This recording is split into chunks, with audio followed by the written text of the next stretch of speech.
Olá, tudo bem com você? Bora lá então continuarmos estudando processo civil aqui no nosso curso? Então agora a gente vai iniciar os nossos estudos no artigo 340 lá do CPC, que eu vou trazer para você aqui na tela. Vamos junto então? Vamos lá então falar do artigo 340 do CPC. E veja só, ele começa dizendo para nós o seguinte: havendo alegação de incompetência relativa ou absoluta, a contestação poderá ser protocolada no foro do domicílio do réu, fato que será imediatamente comunicado ao juiz da causa, preferencialmente por meio eletrônico. Veja só, a gente já sabe que a incompetência é uma matéria que tem que ser alegada pelo réu, ok, né? Pode ser incompetência relativa, incompetência absoluta e vai ser alegada enquanto preliminar ali de mérito. Quando o réu tem a oportunidade de falar no processo, existem aquelas matérias que ele deve alegar como preliminar. A incompetência é uma delas. Lembrando que incompetência relativa e absoluta tem diferença, porque a incompetência relativa ela pode ser suprida. Se ela não for alegada, é possível ali que aquele juiz considere se continue sendo considerado competente, porque haverá a prorrogação da competência. Quando a competência, ou melhor, quando a incompetência é absoluta, não tem discussão. Ainda que o réu não alegue ali na sua contestação, o juiz tem que reconhecer de ofício, é uma matéria de ordem pública, então tem esses pontos que a gente precisa considerar. Mas vamos voltar aqui para o 340. O 340 diz que então o réu vai ali apresentar sua contestação e ele verifica que aquele juiz é incompetente. Ou por um aspecto territorial, ou por um aspecto ali relacionado à pessoa, ao valor da causa, enfim, existe uma incompetência. Absoluta ou relativa, aqui não importa. A contestação pode ser protocolada por esse réu no foro do seu domicílio? Pode. Talvez essa regra não tenha tanto sentido para quando a gente fala de processo eletrônico, mas para processo físico tem. Por quê? Porque, por exemplo, vamos pensar que a ação foi distribuída na comarca de Campinas. Tá. Mas o foro competente era a comarca de Araraquara, que é uma outra cidade do interior de São Paulo, mas que são cidades distantes. Para o réu se deslocar até Campinas e fazer o protocolo daquela contestação, já que o processo corre em Campinas, isso é custoso, isso demanda tempo, né? Então tem toda ali uma série de dificuldades que podem surgir dessa situação. Então o 340 diz: olha, nessa situação, se o réu vai alegar que o foro é incompetente, então o juízo lá de Campinas é incompetente. Por quê? Porque em virtude ali da matéria, do assunto que se discute, aquela ação tinha que ter sido proposta no foro do domicílio do réu, que é Araraquara. Então, o que o réu faz dentro desse nosso exemplo? Ele vai apresentar essa alegação na sua contestação, mas ele já vai protocolar a sua contestação no foro do seu domicílio, aqui no nosso exemplo, em Araraquara.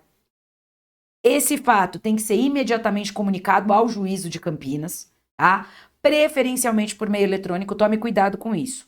Geralmente essa comunicação é por e-mail, tá?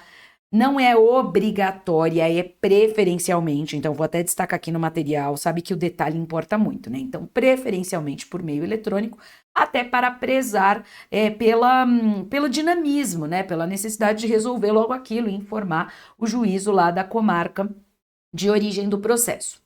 Pois bem, pensa só comigo. O réu protocolou a contestação em Araraquara, o processo está em Campinas. E aí? E aí que o parágrafo 1º já dá a solução. A contestação será distribuída. Pois é, a contestação será distribuída como se fosse um processo novo. Então ela será submetida à livre distribuição lá em Araraquara. Ou, se o réu houver sido citado por meio da carta precatória, porque pode ser que a citação foi por precatória, nesse caso vai ser juntada aos autos da carta precatória, porque a precatória também é distribuída. Então vamos pensar em duas situações. Se o réu não foi citado por precatória, vai ter que distribuir a contestação, porque não existe nenhum outro vínculo com aquele processo que está em Campinas. Mas como o CPC diz que ele pode protocolar lá, então ele vai distribuir a contestação. Segunda situação, o réu foi citado por carta precatória. Ok, a carta precatória já foi distribuída em Araraquara, já veio de Campinas, que é o juízo deprecante, para o juízo deprecado, Araraquara, e aí então a gente tem a vinculação. Aí sim a contestação já vai ser juntada ali nos autos da carta precatória. Seguindo-se, nesse caso, a imediata remessa para o juízo da causa, porque veja só o que acontece. Isso vai ser encaminhado para o juízo de Campinas. Porque em Araraquara não tem um juiz ainda, a gente nem sabe se aquele argumento do réu é válido ou não, se de fato o juízo de Campinas é ou não incompetente. Então, essa contestação, o réu pôde protocolar lá no foro do seu domicílio, porque ele está alegando que o juízo da comarca de origem é incompetente? Ok, mas a gente ainda não tem uma resposta. Então, pela lógica da situação, essa carta precatória, com a contestação ou somente a contestação, são encaminhadas ao juízo da causa. São remetidas ao juízo da causa. Beleza. O que acontece na sequência, então?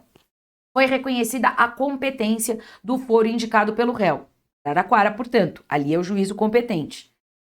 O juízo de Campinas reconheceu, então, que ele é incompetente e que o foro competente é o de Araraquara. Aí, o juízo para o qual foi distribuída a contestação ou a precatória será considerado prevento. Então, agora, já tinha tido a distribuição, né? Vamos pensar que a distribuição foi para o primeira vara cível da comarca de Araraquara.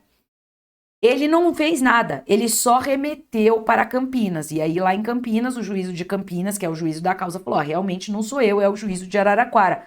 Volta para Araraquara. Volta para onde? Para o juízo da primeira vara cível de Araraquara. Porque ele se tornou prevento.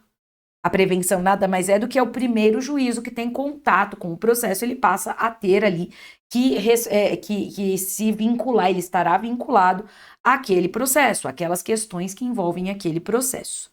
Beleza? Entendeu isso então? Então esse é um ponto importante aqui para nós, tá? Alegada a incompetência nos termos do caput, se tinha audiência marcada, a audiência será suspensa. Então, vai ter a suspensão da audiência de conciliação ou de mediação, porque a princípio tem que resolver aquela questão. Por isso é que quando existe a possibilidade do réu alegar, olha, esse juiz é incompetente, ele tem que alegar em sede de preliminar, tá? Para já ser definida desde logo aquela questão, já ser analisada desde logo aquela questão. Uma vez definida a competência, o juízo competente, então, designa uma nova audiência de conciliação e mediação. Então, não vai ter audiência nesse momento, mas vai ter posteriormente num outro momento, tá? 341. Incumbe também ao réu manifestar-se precisamente sobre as alegações de fato que constem na petição inicial, presumindo-se verdadeiras as não impugnadas, salvo se. Veja, na contestação, o réu tem que impugnar de forma precisa todas as alegações de fato que foram feitas contra ele, certo? É o princípio ali da impugnação especificada, que vai ser feito na contestação. Se ele não faz isso, o que acontece? Presumem-se verdadeiras as alegações que ele não rebater. Porque é o momento dele falar, é o momento dele rebater, é o momento dele tornar controvertidos aqueles fatos. O que significa tornar controvertido? Significa que o réu vai contestar aquela situação, certo? Para que daí jogue para o juiz analisar com base nas provas produzidas nos autos. O autor fala as suas razões, os seus argumentos, o réu rebate e o juiz analisa com base nas provas. Se o réu não rebate, presumem-se verdadeiras as alegações não impugnadas, salvo se. E aí vem as exceções. Preciso saber as exceções? Precisa. Porque as exceções, como você deve imaginar, caem na prova. Quais são as exceções? Se não for admitido a seu respeito a confissão, então quando não tivermos a admissão de confissão sobre aquele fato, então também não podemos dizer que se ele não for rebatido, ele é considerado verdadeiro. Tá? São aqueles fatos que não podem ser confessados ali, que existe essa natureza daquela questão, que é uma questão que não pode ser confessada, tá? Quando a petição inicial não estiver acompanhada de instrumento que a lei considere substância do ato. Por exemplo, eu alego que foi feito um contrato, eu sou autora, alego que foi feito um contrato. O réu não fala nada se foi feito contrato ou não, só que eu não juntei o instrumento. Que é instrumento aqui? O contrato. Ele é substância do contrato, da relação contratual? Sim, né?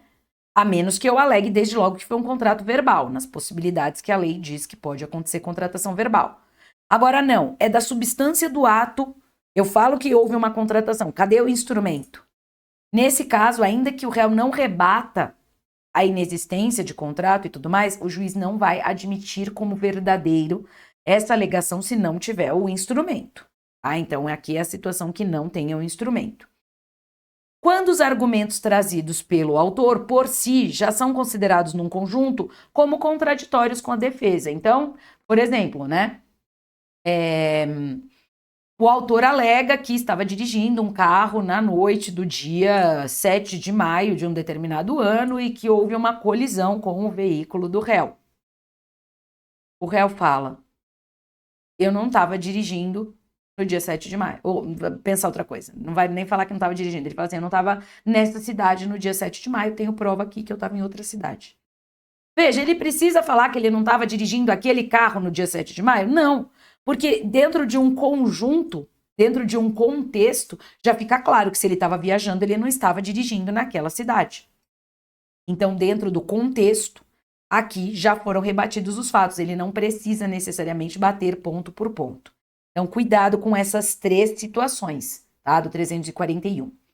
Ônus da impugnação especificada. O ônus da impugnação especificada, ele não se aplica a 3 sujeitos do processo. O defensor público, o advogado dativo e o curador especial. Ok? Esses 3 sujeitos não têm a obrigação do ônus da impugnação especificada. Tá? Por quê, Pro? Por uma série de razões. Mas, por exemplo, eu vou pegar como exemplo o curador especial. O curador especial, ele é nomeado para fazer a defesa daqueles réus citados por hora certa e edital. Ele não tem contato com este réu. Ele só tem que fazer uma defesa que a gente chama de uma defesa de direito. Nesse caso, ele não tem como rebater se o réu estava andando na avenida tal, pilotando ali o carro azul, passou no farol vermelho a 140 km por hora. Ele não tem conhecimento desses fatos, então ele rebate só os argumentos de direito, fala que não houve a comprovação da culpa do réu, enfim. Ele não tem o ônus da impugnação especificada, nem o defensor público e nem o dativo, que são situações mais ou menos semelhantes a essa, tá? Beleza. Perguntinha. Depois da contestação, o réu pode deduzir novas alegações? E o 342 responde para nós. Depois da contestação, só é lícito ao réu apresentar novas alegações quando forem relativas a direito ou fato superveniente. Ou seja, uma situação que aconteceu depois da contestação. Então, ali por uma questão temporal, aquele fato aconteceu depois. Ele pode alegar aquele fato? Sim, né? Se na contestação, naquele momento da contestação, ele não conhecia aquele fato e é um fato relevante, então ele tem que poder alegar depois. Se forem matérias que compete ao juiz reconhecer de ofício, conhecer de ofício. O que é matéria que compete ao juiz conhecer de ofício? São aquelas matérias que o juiz tem que conhecer, mesmo se não forem alegadas pela parte. Incompetência, por exemplo, absoluta, o juiz pode conhecer de ofício. Prescrição, o juiz pode conhecer de ofício. Tá? Então, decadência, o juiz pode conhecer de ofício. Esses são alguns exemplos. Podem ser trazidas essas questões pela parte contrária, né? Então, vamos pensar que o réu fez ali a defesa, mas o advogado não pegou ali que tinha prescrição. Quando o advogado vai se manifestar de novo, ele vê que tinha prescrição. Ele pode alegar, olha, essa demanda está prescrita. Pode. Ele pode alegar, tá? Porque é matéria que o juiz tem que conhecer de ofício.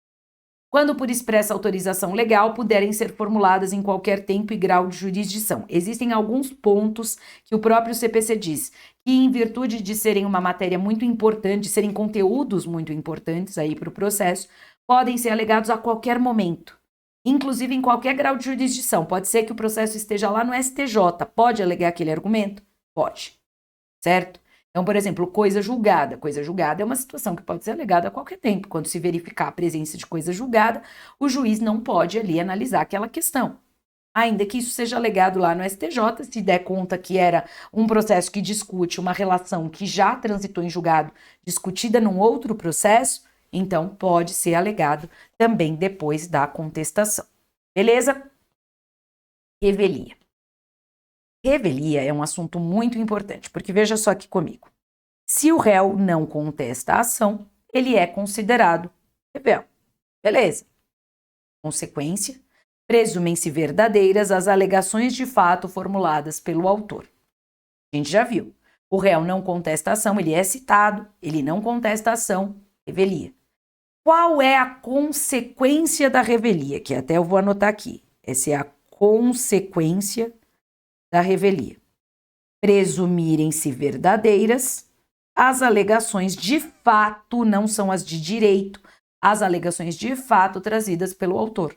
Então, aquilo que o autor alegou vai ser presumido pelo juiz como verdadeiro, as alegações de fato, tá? Porém, existem 4 situações que a revelia não produz o efeito mencionado. São as seguintes: quando houver pluralidade de réus e algum deles contesta a ação. Eu tenho ali 2 réus, eu tenho 3 réus, eu tenho um litisconsórcio. Um dos réus contestou a ação. E aí, os outros precisam contestar? Não. Quer dizer, é ideal que conteste, mas se eles não contestarem, eles serão revéis? Não. Por quê? Porque um só já contestou. Quando o litígio versar sobre direitos indisponíveis. Direito indisponível é aquele direito que a parte não pode dispor. Por exemplo, a parte não pode dispor da sua liberdade. Ela não pode dispor do seu direito à vida. Esse é um direito indisponível. Então, mesmo que a pessoa não conteste ali dizendo, olha, eu tenho o meu direito à vida, não vai se presumir que ela não tem esse direito. Por quê? Porque é um direito indisponível. Tá? Quando a petição não estiver acompanhada de um instrumento que a lei considere indispensável à prova do ato. Por exemplo, propriedade de bens imóveis.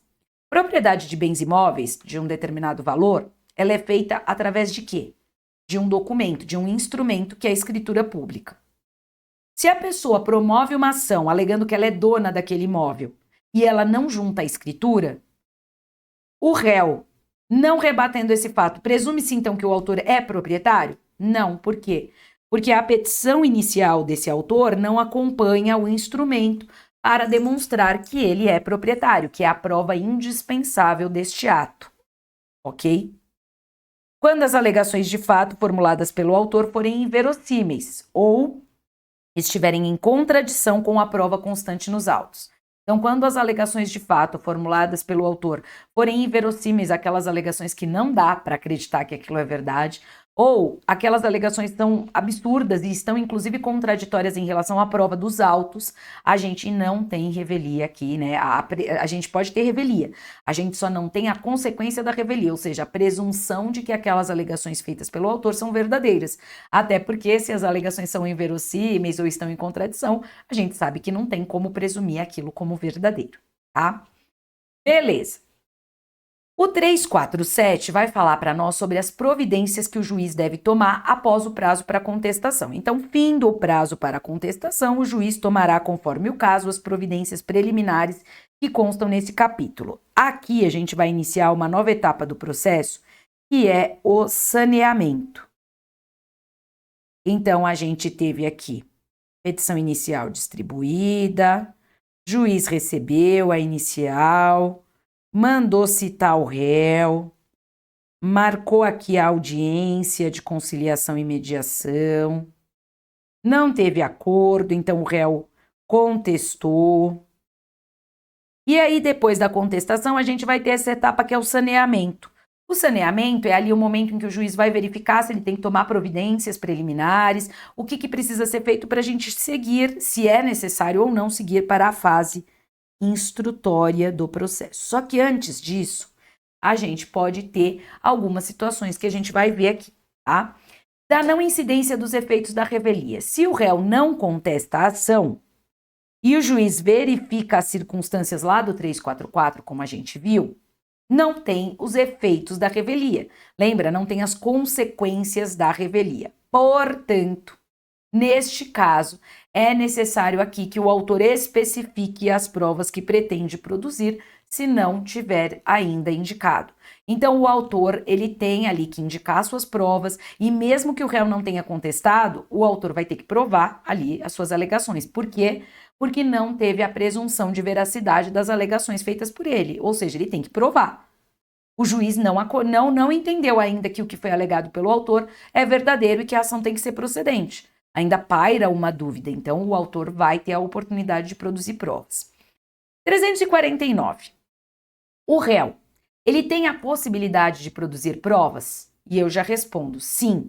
Ao réu será lícita a produção de provas contrapostas às alegações do autor, desde que se faça representar nos autos a tempo de praticar os atos processuais indispensáveis a essa produção. Ponto super importante, porque réu pode ingressar no processo a qualquer tempo e, inclusive, pode produzir provas, desde que ele entre no processo neste momento, antes de ser iniciada ali a fase instrutória, a fase de produção de provas. Se ele conseguir entrar naquele momento do saneamento, sim, ele pode produzir provas, certo? Até porque o jogo não está ganho para o autor.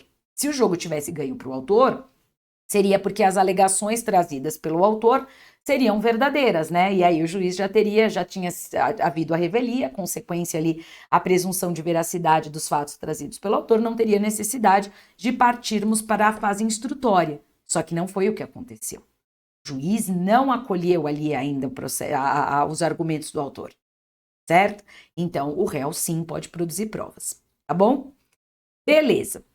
Do fato impeditivo, modificativo ou extintivo do direito do autor. Se o réu alegar fato impeditivo, modificativo ou extintivo do direito do autor, ele será ouvido, né? O autor será ouvido no prazo de 15 dias, permitindo-lhe o juiz a produção da prova.